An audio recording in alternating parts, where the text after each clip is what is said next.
Welcome back to the Whiskey Tornado. I'm your host, Lance. Today, we have another heavy hitter, barrel proof bourbon battle on our hands.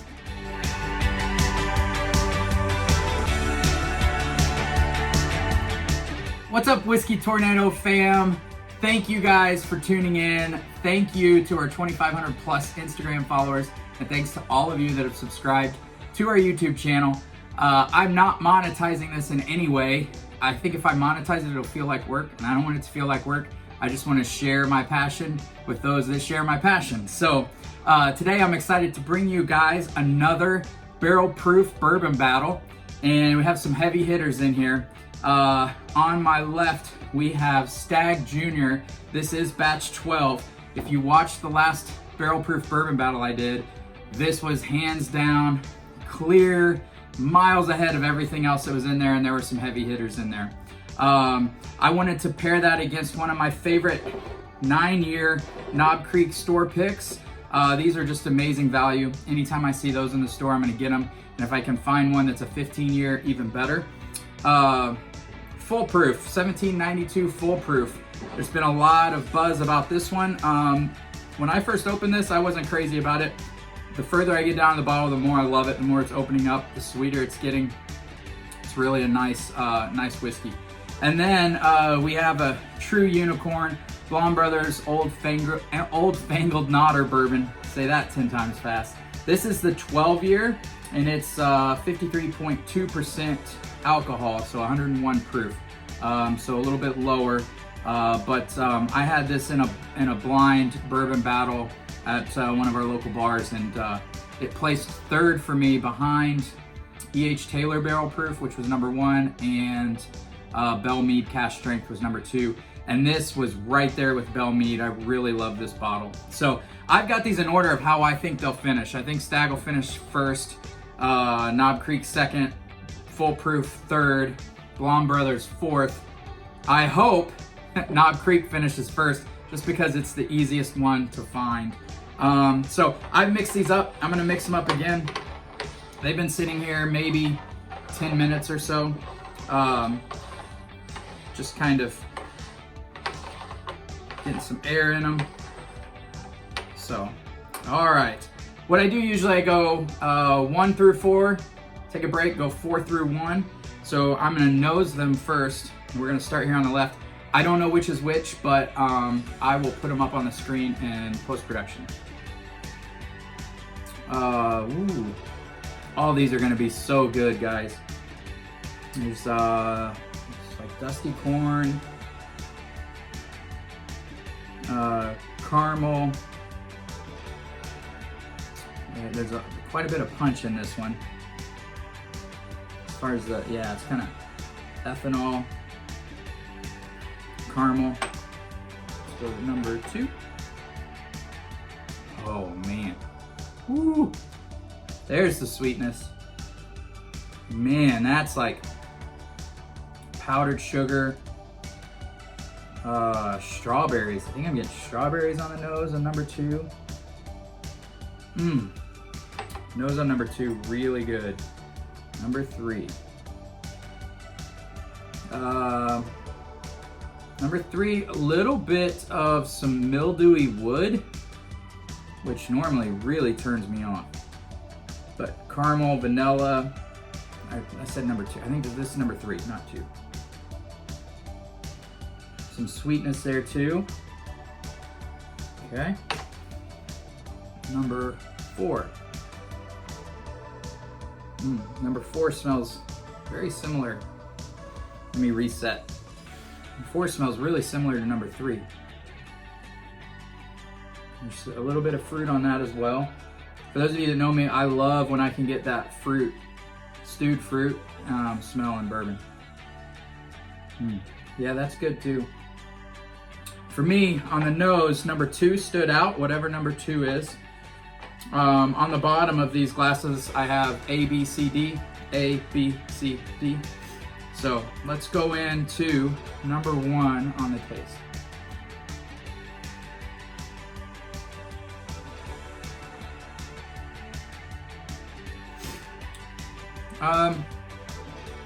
Nothing special on number one, but that was my first drink of the day, so I'm gonna take another sip here.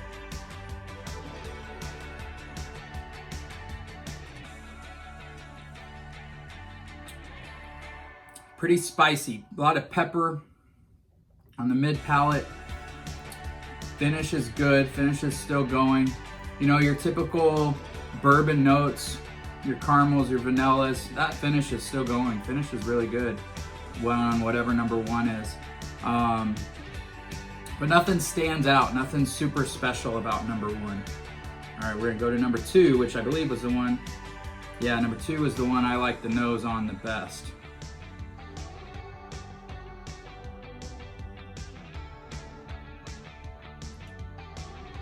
Yeah, there it is. That's home for me.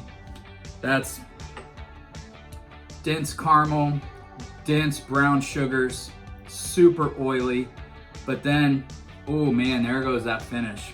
And so much stewed fruit and sweetness. It is so perfectly balanced. Not one thing stands out. Not super oaky. I am still tasting it. Finish is going. It gave me a nice hug. A little pepper on the front of my palate, but a sweeter bourbon with fruits and like burnt brown sugars. Number two is fantastic, and that was my favorite nose too. Go to number three.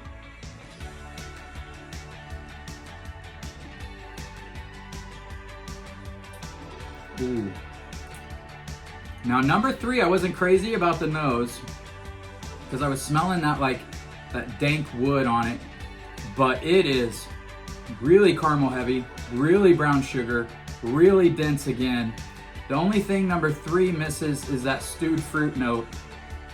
There's a lot of, number three has some peanut characteristics to it for sure. Yeah, really good, man. Number three is great. Okay, we're going to number four.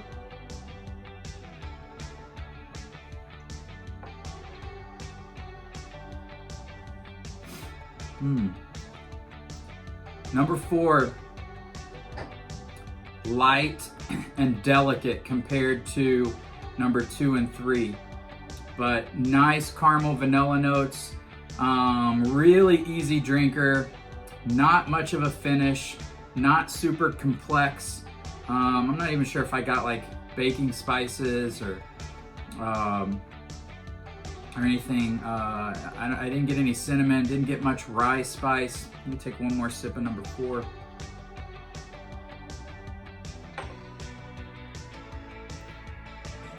Number four is just well, there was a little rye. I can taste a little bit of rye in there. I think I got a little bit of a dill note, but it is just, number four is a really sweet, easy drinker. For all of these being barrel proof, number four is the easiest sipper. But not as complex. So I always say, like, a bourbon doesn't have to be super complex in order to be great. I've said this before, but you can have like a homemade soft caramel and it's just one note, but it tastes amazing. And I think bourbon can be that as well. But I do like my bourbons to be complex sometimes. So number four is a great bourbon, just not as complex, a little bit thinner, but still really good. Okay, we're gonna take a break and then we're gonna go right back through these. All right, we're back. We're starting with number four.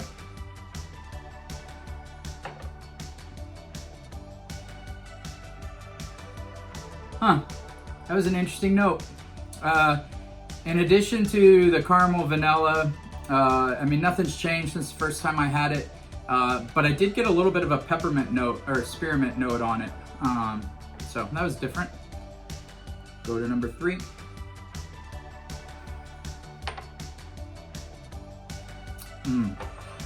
Yeah, number three, head and shoulders above number four. Still that like brown sugar, burnt brown sugar, caramel, vanilla, a little bit of baking spices, long finish. Number three is a great bourbon and some peanut characteristics to it. Go to number two.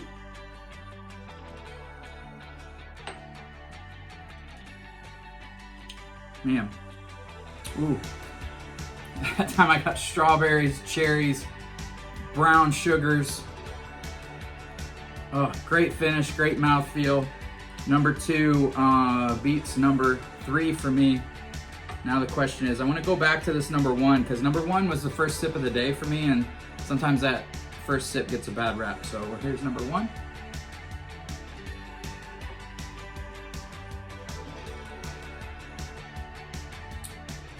Ooh, now see, I missed that the first time I had number 1. That time on number 1, man, number 1 has such a good long finish. Wow. Number 1 has a velvety mouthfeel that I didn't quite get the first time, but it also has like fruit cocktail, almost like fruit cocktail juice taste to it. Really sweet under all that like pepper on the mid palate, and then those caramels and sugars. There's a nice sweetness underneath it that's like a like cherry or strawberry juice or like fruit cocktail juice. Really good, really good. Number 1's good. So I don't think I need to A/B compare these. Well, let me do this. Let me A/B compare number 1 and number 3. Number 2 is the clear winner in this bracket.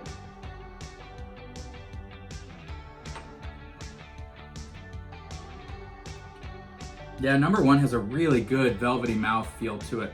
Let's go to number 3.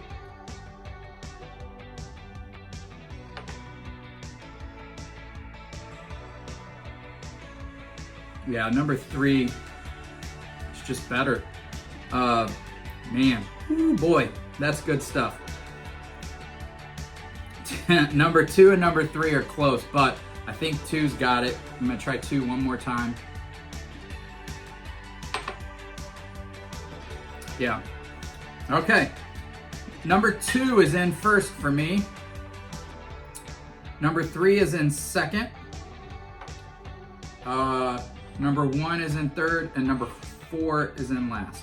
So, number 4 or D, or I'm sorry, number 4 is in last place. Let's see what number 4 is. Remember, bottom of the glasses are marked A, B, C, and D. A, B, C, D. If I had a guess, I'm gonna say this is Blom Brothers in last place. I'm gonna say Foolproof 1792 is in third. I think that the Knob Creek is in second, and I think that Stag Jr., again, batch 12, beat them all. So let's see, number 4 is D, so I was correct. Blom Brothers is in last place. That's good to know. If you guys are hunting this, these 3 bourbons are way better. Still a good bourbon, and still cool to have on your shelf, but don't pay $125 or $200 or $300 for one of these, which is probably what they go for now. All right, in my third place, I think this is 1792 because I can taste that fruit cocktail juice underneath everything, and I get that in 1792. So let's see. And yes, that is C. So 1792 is in third place. Second, I got that peanut characteristic that I often get in Jim Beam products, but second place, super, super good. I think this is the Knob Creek, which, guys, if you can get a Knob Creek store pick for $40 to $50, do it every time. They are fantastic, and in my opinion, probably the best value in bourbon. So, yep, that's B. Knob Creek is in third, and number 1 is Stag Jr., which is A. So yeah, I had these nailed. This wasn't too hard of a blind for me, but hands down, guys, Stag Jr. Batch 12 has beat every barrel proof bourbon I've put it against. I really wish I had more bottles of this because it is fantastic. I do have some bottles of Batch 13, which I haven't opened yet, but I hear is almost as good as Batch 12, so that excites me that I have some Batch 13. So yeah, guys, if you can find these 2, get them all day long. Cheers, guys.